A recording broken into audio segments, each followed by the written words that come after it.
여러분 안녕하세요. 생강남 ETF입니다. 아쉽게도 현재 가장 중요한 이벤트 중에 하나였던 CPI 지수가 너무 충격적이게 나오는 바람에 시장이 더욱더 긴장을 할 수밖에 없게 된 것 같은데요.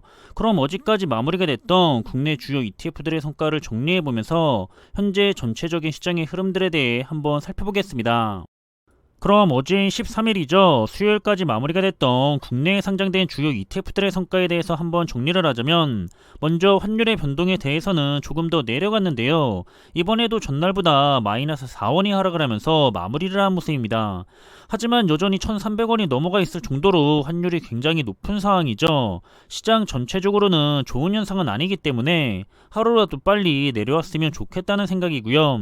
그렇지만 현재 환 노출형 ETF에 대해서는 그래도 연초 이후에 9% 정도 이득을 안겨주고 있다는 점도 항상 투자를 하는 데 있어서 참고를 하시면 좋을 것 같습니다. 그럼 일단 주요 ETF들의 성과에 대해서는 굉장히 혼잡한 모습을 보였는데요. 현재 시장의 변동성이 다시 크게 흘러갈 모습을 취하고 있기 때문에 투자에 있어서 각별한 주의가 필요해 보이는 시점이고요. 그리고 간밤에도 CPI 지수가 아주 좋지가 않았었죠. 앞으로 더 긴장이 되는 상황이 이어질 것 같습니다. 그럼 고점 대비 하락률을 살펴보자면 현재 S&P 500 ETF는 마이너스 13% 정도 하락해 있고요. 나스닥 100 ETF도 마이너스 22% 정도 하락해 있는 상태고, 미국 팡플러스 ETF는 마이너스 39%, 그리고 미국 테크 탑10 ETF 역시 마이너스 24% 정도 고점에서 하락해 있습니다. 그리고 반도체 테마 ETF를 살펴보면 여기서는 국내와 글로벌 반도체 ETF들은 모두 상승을 했고요. 그리고 중국은 최근에 다시 내려가는 모습을 보이고 있는 것 같은데, 따라서 고점 대비 하락률을 살펴보자면 국내 반도체 ETF들은 마이너스 33에서 36% 정도 하락해 있고요.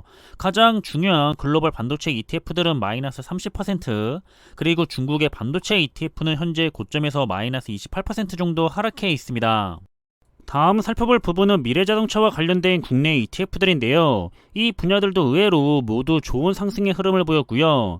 그리고 최근에 다시 이슈가 발생을 했던 차이나 전기차 ETF의 경우에는 계속해서 하락하는가 싶었는데 어제 장 막판에 다시 반등을 하면서 결국 플러스의 성과로 다시 마무리를 했습니다. 중국의 흐름은 종잡을 수가 없는 것 같고요. 따라서 현재 고점 대비 하락률을 살펴보자면 국내 2차전지를 대표하고 있는 타이거 2차전지 테마 ETF가 마이너스 30%가 내려가 있고요. 중국을 대표하고 있는 차이나 전기차 ETF도 현재 고점에서 마이너스 17% 정도 내려가 있고, 그리고 글로벌 2차전지 ETF는 마이너스 20%, 글로벌 자율주행 테마의 ETF도 마이너스 25%, 마지막으로 미국의 스마트 모빌리티 테마의 ETF 역시 현재 고점에서 마이너스 38% 정도 내려가 있는 모습까지 확인해 볼 수가 있습니다. 다음은 메타버스와 클라우드, 사이버 보안, 그리고 혼합 테마와 관련된 국내 ETF들인데요. 이 분야들은 대체적으로 좋지 못한 흐름을 가져간 모습이지만 국내와 관련이 있는 테마의 ETF들은 모두 상승을 했습니다. 하지만 정작 가장 중요한 글로벌 ETF들이 모두 하락을 했기 때문에 다소 아쉬운 마음이 들기도 하고요. 따라서 현재 주요 ETF들의 고점 대비 하락률을 살펴보자면 글로벌 메타버스 ETF가 마이너스 37% 정도 내려가 있고요. 클라우드 ETF는 마이너스 42%, 그리고 사이버 보안 ETF도 고점에서 마이너스 16% 정도 하락해 있습니다. 다음은 헬스케어와 바이오, 그리고 친환경과 관련된 ETF 종목들인데요. 이 분야들은 역시 부분적으로 상승한 분야들이 있었는데 가장 눈에 띄는 부분은 역시나 글로벌 헬스케어 ETF와 차이나 클린 에너지 ETF가 고점 대비 하락률에 대해서 플러스로 전환이 되기까지 가장 근접한 곳까지 올라가 있다는 게 눈에 들어오는 것 같고요. 그럼 아직은 상대적으로 고점 대비 하락률이 크게 잡혀있는 ETF들을 살펴보자면 아리랑 히토류 ETF가 마이너스 29% 정도 하락해 있고요. 아리랑 수소테마의 ETF도 마이너스 31%, 그리고 KB스타 수소테마의 ETF 역시 현재 고점에서 마이너스 23% 정도 하락해 있습니다. 그럼 마지막으로 살펴볼 분야는 가치주 ETF와 함께 명품과 배당, 중국, 그리고 미국의 ETF 산업에 투자를 하는 ETF들인데요. 여기서는 명품 테마의 ETF만 그나마 상승세를 가져갔던 모습이고요. 그럼 마찬가지로 고점 대비 하락률에 대해서 상대적으로 많이 내려가 있는 테마의 ETF를 살펴보자면 명품 테마의 ETF가 마이너스 28% 정도 내려가 있고요.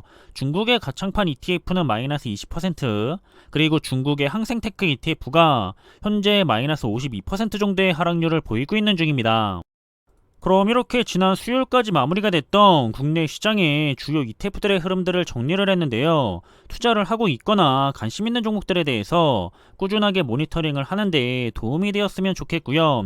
우선 미국의 CPI 수치가 너무 좋지 않게 나오는 바람에 기업들의 2분기 실적이라도 좋기를 바라야 하는 입장인데 그건 역시 쉽지 않을 것 같아서 참 난감해진 상황인 것 같습니다.